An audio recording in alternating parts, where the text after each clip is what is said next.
All right, let's jump right in. We're going to talk about something incredibly serious today, a crisis that often unfolds in complete silence, a complication of diabetes that can literally change a person's life before they even know something's wrong. We're talking about the diabetic foot, and more importantly, how we can stop it. To get a sense of just how high the stakes are, just look at this number, 2/3. That's not a small fraction. 2 out of every 3 non-traumatic amputations, so not from accidents or injuries, are performed on people with diabetes. That is a staggering, heartbreaking figure, and it's exactly why this conversation is so critical. And all of the incredible information we're diving into today comes from the fantastic work of Dr. Abdul Karim Iblasi. It's part of a massive, year-long wound care diploma program with the Health Appeal Academy. We really have to thank him for his efforts, because this kind of knowledge is vital. It's especially crucial for the nurses who are right there on the front lines, playing an absolutely essential role in prevention, in treatment, and in knowing when to get a specialist involved. Okay, so first things first, we need to get one thing straight. When we say diabetic foot, we're not actually talking about a foot that already has an ulcer. We're talking about the collection of problems before that happens.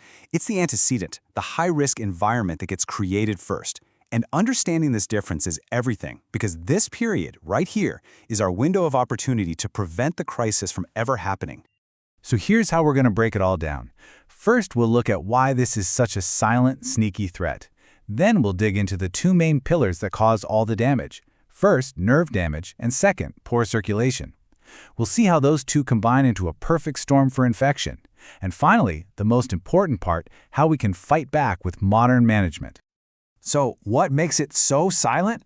Well, it's because diabetes has this way of quietly, methodically taking apart the body's natural alarm systems in the feet, often long before a person has any idea that something is seriously wrong. And the whole problem really starts with the nerves. This first pillar is a condition called neuropathy, and it's incredibly common. We're talking up to half of all people with type 2 diabetes will get it in a pretty significant way. The best way to think about neuropathy is that the body's alarm system in the feet has been shut off. No sirens, no flashing lights, nothing. A person could step on a piece of glass or have a rock in their shoe rubbing their skin raw all day and feel absolutely nothing. An injury that would have you or me hopping around in pain goes completely unnoticed. And here's the thing. Neuropathy isn't just about not feeling things. It actually physically changes the structure of the foot. You can see it here. The toes can start to curl and claw. The natural fatty padding on the bottom of the foot starts to shrink away, and the skin gets super dry and cracked because the sweat glands stop working. These are huge red flags that a well-trained nurse or doctor is always on the lookout for. Okay, so now you've got a foot that can't feel pain, but it gets worse. The second pillar of this whole problem is poor circulation, or what doctors call ischemia. So the foot can't signal that it's hurt, and now it can't even heal itself properly. The body's repair crew, the oxygen and nutrients in the blood, they just can't get to the construction site. Now, this slide points out a really common myth, a big misunderstanding.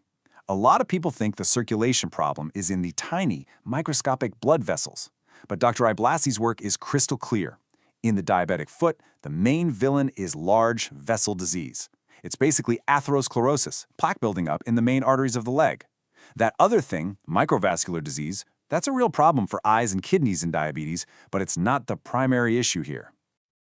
So what happens when you have an unnoticed injury on a numb foot combined with a blood supply that can't deliver the body's defenses? Well, you get the third piece of this terrifying puzzle, a perfect storm for a raging infection. And these infections, they're a whole different beast. They're usually polymicrobial, meaning a nasty mix of different bacteria are all working together. And because of the nerve damage and poor circulation, the classic signs of infection you'd expect, like redness and swelling, might not even show up. Sometimes the only clue at all is that the person's blood sugar suddenly goes haywire for no apparent reason. And this is where it all leads. This is the devastating end of that road. The data here from Egypt is just brutal. 87% of surgical amputations are for patients with diabetes. That's the real-world consequence of that perfect storm we just described. When things get this bad, when a major infection or sepsis really takes hold, there is one rule that you absolutely cannot break. If that foot has severe ischemia, that severe lack of blood flow, you have to fix it, period.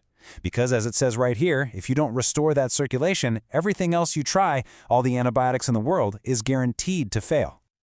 Okay, so we've laid out the problem, And it's a serious one. But, and this is a big but, it is not a hopeless situation, not even close.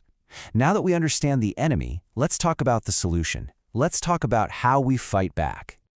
You know, the single most important principle of all of this, the absolute #1 rule, it boils down to just 3 simple words. Look for it. This is a call to action. It's about being proactive, not reactive.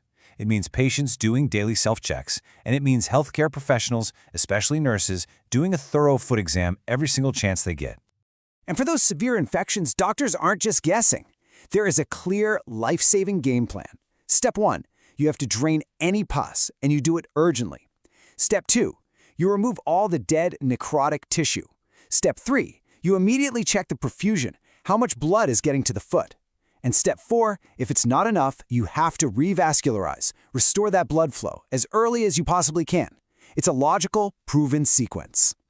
This pathway really shows you the whole toolbox that doctors have. You start with medical management, and this is huge. Stopping smoking, constant foot care, the right medications. If that's not enough, you can move to endovascular procedures, things like using tiny balloons or stents to open up the arteries from the inside. And the final step, if needed, is major surgical bypass to build a whole new highway for the blood to get down to the foot. And to show you this isn't just theory, the source material gives us some real-world examples. The takeaway from one is chillingly clear.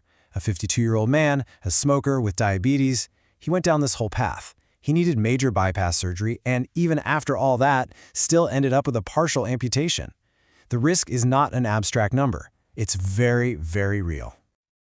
And that brings us right back around to the most important message of all. Prevention is power. All those incredible surgeries are amazing, but our most effective weapons are actually the simplest ones: proactive assessment and daily foot care. This is where patients, working hand in hand with skilled nurses and their doctors, can truly take control and stop this crisis before it even begins. So, we'll leave you with this one thought. If you have diabetes, or if you love someone who does, ask yourself this simple but incredibly important question. When was the last time a healthcare professional actually asked you to take off your socks and shoes and had a proper look at your feet? Because the answer to that question could truly make all the difference in the world.